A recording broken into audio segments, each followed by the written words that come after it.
otherwise you're in trouble. Now, there are many artists in the business who can draw a strip. Right. But the kind of guy who can sell 8 million copies, he can draw it in such a way that every panel is exciting, and that whatever you're showing the ultimate of that, so it really gets to you. And instead of me talking, we're now going to show you drawing it. Hey, why don't we go over there and do some artwork? All right, sure. I mean, I would like to do it, but since you're the guest, I'll let you do it this time. All right? If you insist. Why not? Listen, Jim, before we get started with the real heavy stuff, okay? Right. I think people might like to know, before you start drawing a strip, what is it you do? Do you do any mental gymnastics, any warming up? How do you approach it? I do, you know, I'll do things like the equivalent of jumping jacks or something. Just loose little doodles, not finished drawings by any stretch. Like, for instance? Like, for instance, you're right, I should get to this. I'll just go in and I'll just go, okay, I'll just draw a couple hands, you know. Maybe they'll only have 2 fingers, it'll save me a little time here. You know, only 2 fingers, eh? Yeah, okay. Well, you know, a lot of characters have 2 fingers. You make them look so good, the 2 fingers look right. Right, and then I'll go, okay, I'm done. But you lie to us, that's only 1 hand. Oh, you're right, right. Well, then, you know, I'll do that, and then maybe I'll have like a fist or something like that. Just these are things that you'll use later when you do a finished page, and just like little bits to practice on. Practice your foreshortening. You know, let's say this is the guy's. Foreshortening, that's when it's coming right toward the reader, right? Exactly, exactly. The illusion of depth in a 2-dimensional plane here.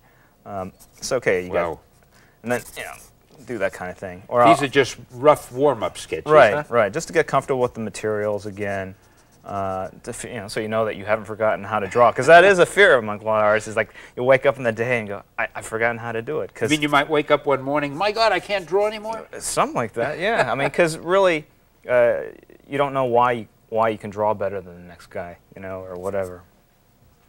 So yeah, I'll just go in there and I'll just practice some of the things I do, like eyes and eyebrows and hands, and then you gain the confidence. You say, hey, I can still draw. Yeah, you warm up and you prime the pump. That's, you know, what they say. And that way, when you get down to the finished piece, you're not as stiff. The characters have a little more life to them, the drawings. I wanted to ask you that. Do you find the drawing, there's a rhythm to it, and sometimes you just feel the rhythm? Definitely, definitely. I think the most successful comic book artwork displays rhythm, because a lot of new kids, when they're starting out or whatever, there's a lot of stiffness in their drawings, and it's because they don't have the ability to do gesture drawings yet. And a gesture drawing is simply just trying to capture. You better use that dark one, because that doesn't show to the camera, I think. Oh, well, this is what I would want the kids to do, is just something real quick like this, which is, it's a gesture, it's a movement, it's very abstract, okay? And then I would use that gesture in my final drawing, trying to capture that movement in that figure. And the way I approach it is, I look at their chest, and their chest cavity has a certain shape. That's the socket for the shoulder there. And then their pelvis has a certain shape like that. And so the leg sticks into that slot, right? You know, it's fascinating, because when you first look at this, I have no idea what I'm looking at.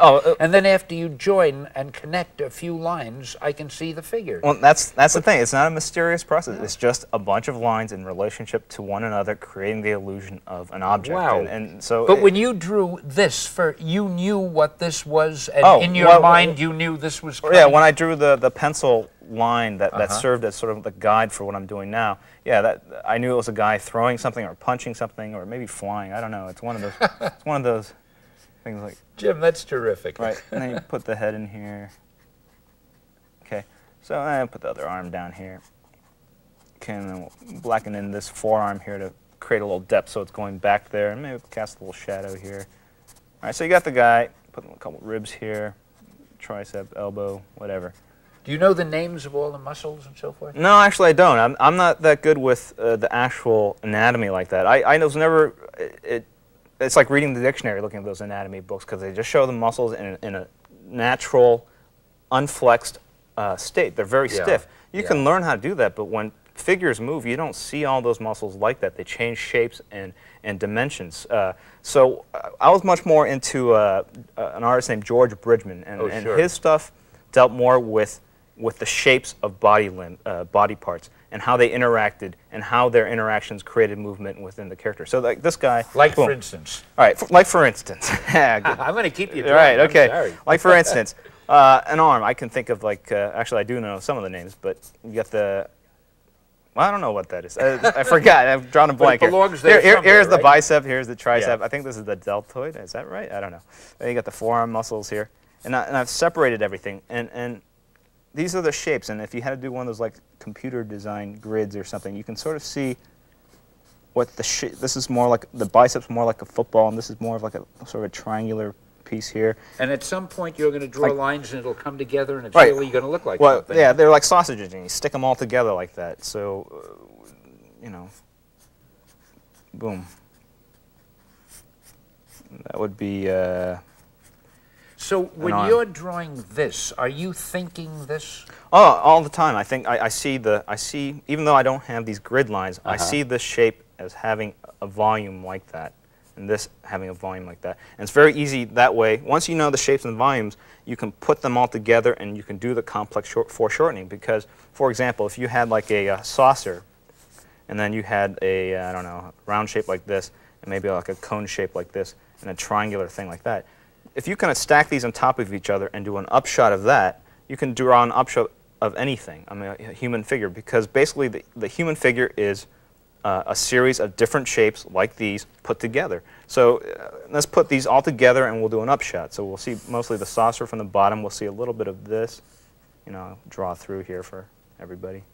And then we'll put that cone up there, and then the triangle on top. And create a little depth like that, right? So now, if you can do that, you can do like a human face in perspective. I could do the Mona Lisa once I get that. You know, you find that break it down to the simple shapes like the cylinder for the head and the neck and whatever. And Now you're looking up at that face. This Right. is under the chin, right? right, right, kind of a. Just want to impress everyone what a wizard I am in perspective. All right, so you got that going. Give him some hair. Right, and to me, I see the triangular shape of this nose, and the structure of the cheekbones, like that, and the cylinder shape of the whole head, and how the ears stick out here, and the cylinder shape of the neck.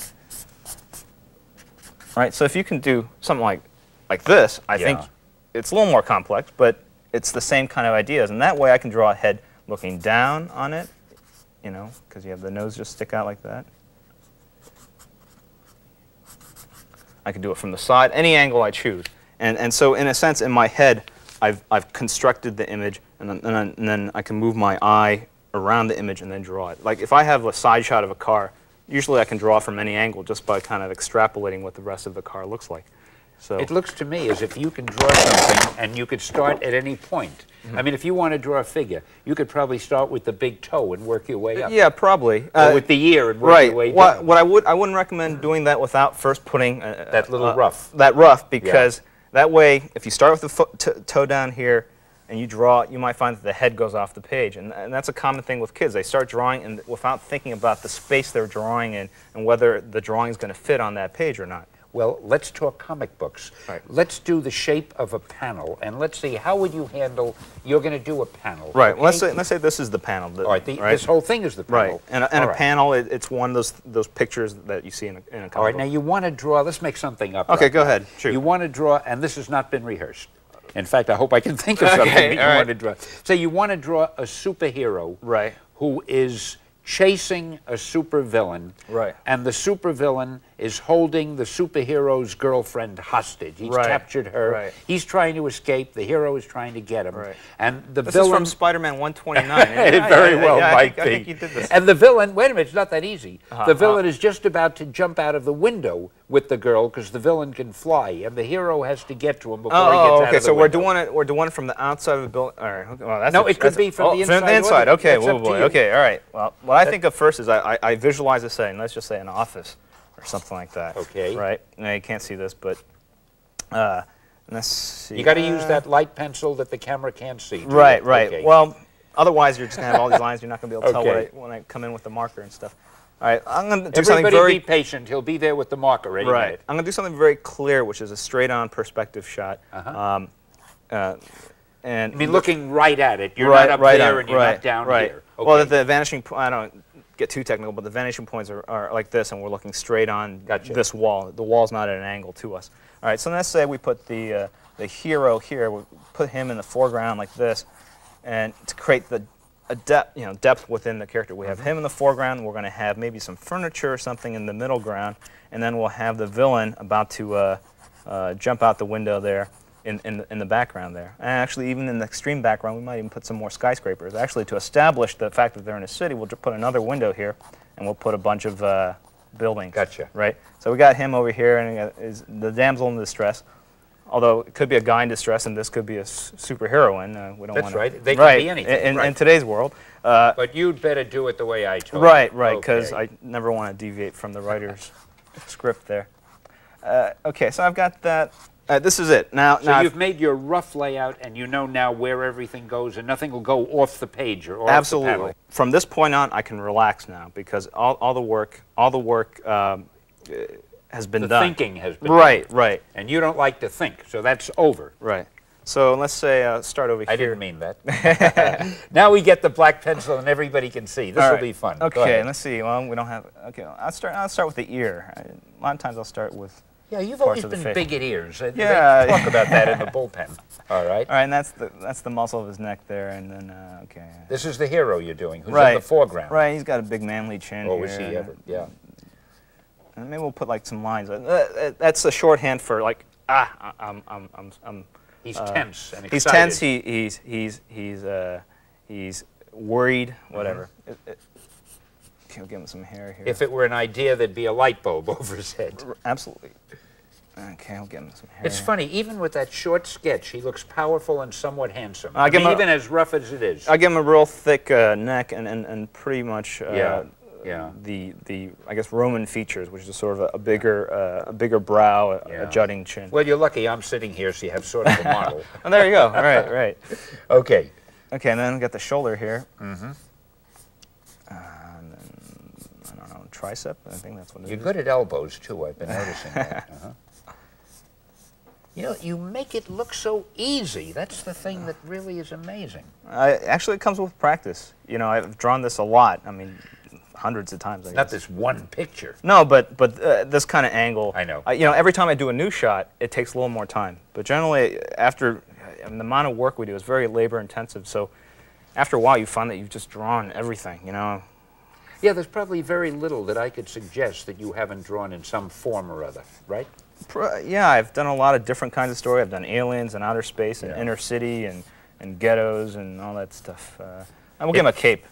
Okay. Well, he's a superhero. He's getting close to looking like someone. I know. But, we'll give him a glove. There we go. All right. All right. And then now maybe he's not Superman anymore, right. Now you can mention it. It's all right. As long as it isn't him. Right. And then we'll put like a diamond thing that's just a design element or something like that. And then maybe a little rendering here. Okay. And then we'll put some back muscles in here, and then maybe a belt, and maybe the leg like that. I've always been good at drawing belts because apparently it's just two lines. That's right. But what I see with that is there's a cylinder here. There's like a disc. Like you were talking before. Right. Everything is a basic shape. Right. And I've all these muscles here. All these muscles here have of which you don't know the names of. No, well, the arm ones are pretty simple. You know, those are the ones that hurt. When you said in tibia PE. earlier, that really Tibia? impressed me. Well, you said something like that, tricep or something. Tricep, right? You can see what an expert I Right, am. but like the back muscles, I have no idea what they do. But I'm not one of these guys that's a real stickler that you have to put every muscle in there. I think the most important thing is the shape of the form, the shape of an arm, the shape of these various things and how they interact with one another. Okay, so now we got him here, and actually maybe we'll put his hand here, right? Could you do me a favor? Could you give him a little beard, even though he's a hero? Well, maybe Just so that in no way does he